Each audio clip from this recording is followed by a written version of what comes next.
Hi guys, welcome to another video from me, Joeli.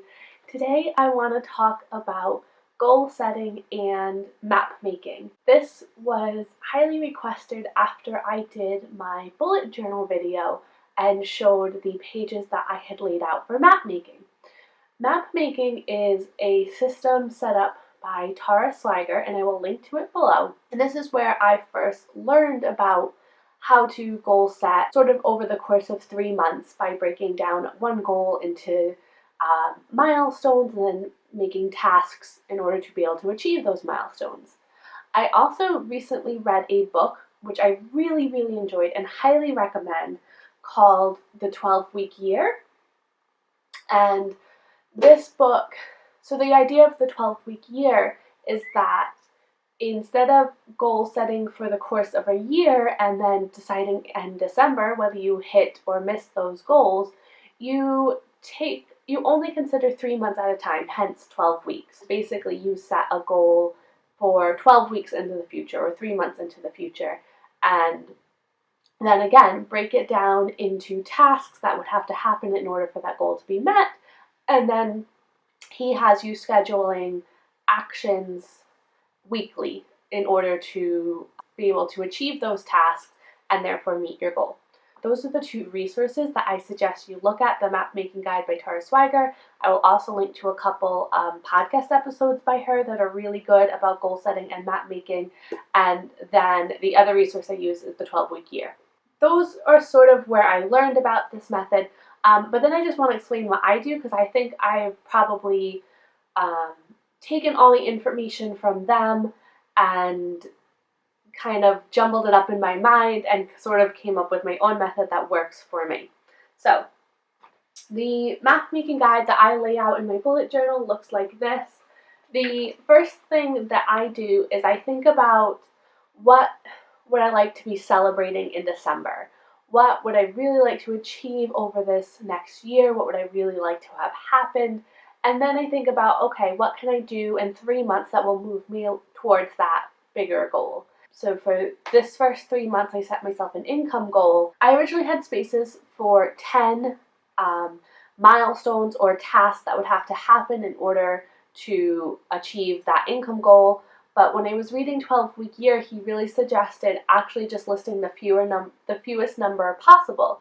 So that the idea of having 10 comes from map making, and in map making, the list is more about milestones that you will hit.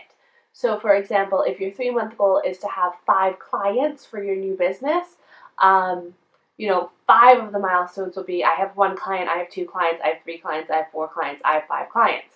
And then the other ones might be like, I have a website, I have an Instagram feed, I have an opt-in set up for my newsletter, something like that. So they're more like milestones that you hit on the way to achieving your bigger goal. Whereas in the 12-week year, the things that you break down are more like, I guess, actions that would happen. And so he has you do what's the fewest number of actions that you could do to reach your goal. So for that example, if your goal was like to lose 30 pounds, well, you could do that in 2 actions. You could stick to a 1,200 calorie diet and you could work out 3 days a week. So you'd only need 2, and then you would break that down. So what does that look like every week?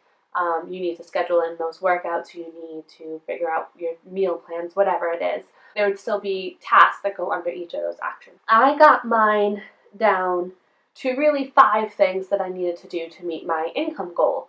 And so I wrote those here. And I list out those 5 things that have to get done that will make sure I meet my income goal. Then what really helps me is I broke them down into months.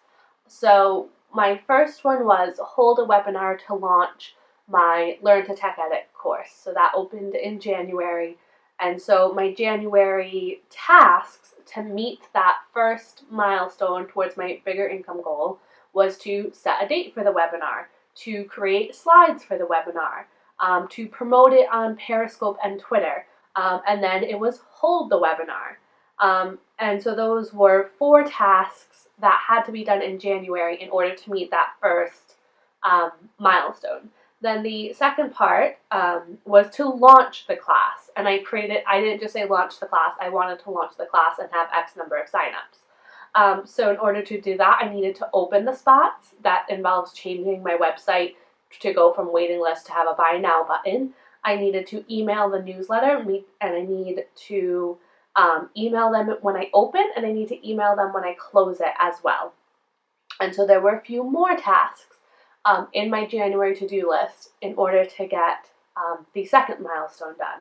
So that's sort of how I go about breaking it down. How can this apply to you? Basically, you need to just think, like, what's your big goal? This is the way I do it. Anyways, what's your big goal? Where you obviously have somewhere you want to be. Maybe you're starting out at 0 and you just would like to make a sale, or maybe you would like to increase your income by 50%. So when I set my income goal, I did actually look at what I earned last quarter one. So that's January, February, March, and my income goal was to double it this quarter. So that I didn't just pluck that number out of nowhere. It wasn't, just based on a dream. It did have some basis. So whether your goal is to sell X number of products, well, what do you have to do to sell 50 products? You have to have 50 products in your shop. Actually, you have to have a lot more. You probably, if you're going to sell 50, you probably have to make 150, or whatever the ratio is, right? So you have to have those products in your shop. Well, what does that mean to have the products in your shop? Well, you have to list them.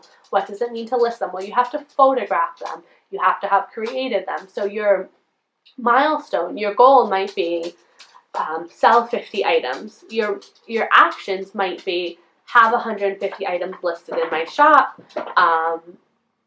do one Facebook ad a week, do one salesy Instagram post a week, and send out a newsletter every other week. So like those might be your 4 actions that you think that's going to really get me sales. Then you break down each of those actions into what has to get done for that action to be possible. So to have 150 items in your shop, what has to be done? You have to list them, you have to make them, you have to photograph them. So think about where you are now and where would you like to be, and what do you think is reasonable in 3 months. The reason why a lot of people recommend goal setting over 3 months is because we tend to overestimate what we can get done in a day, but we underestimate what we can get done in a year. One of the things the book, The 12-Week Year, talks about is that a yearly goal can either really discourage us, like come September, if we're nowhere near close to hitting it, we might feel very discouraged and we sort of give up and do nothing those last 3 months, or it feels so far away that we don't do anything for like the first 6-9 months, and then we do like a massive push at the end of the year to meet the goal. So I think having a smaller 3-month focus really does work well. So that's how I go about goal setting. I hope you found that helpful. If you have any questions, please ask a comment below. I'm happy to talk about this more. I will link to the resources that I mentioned.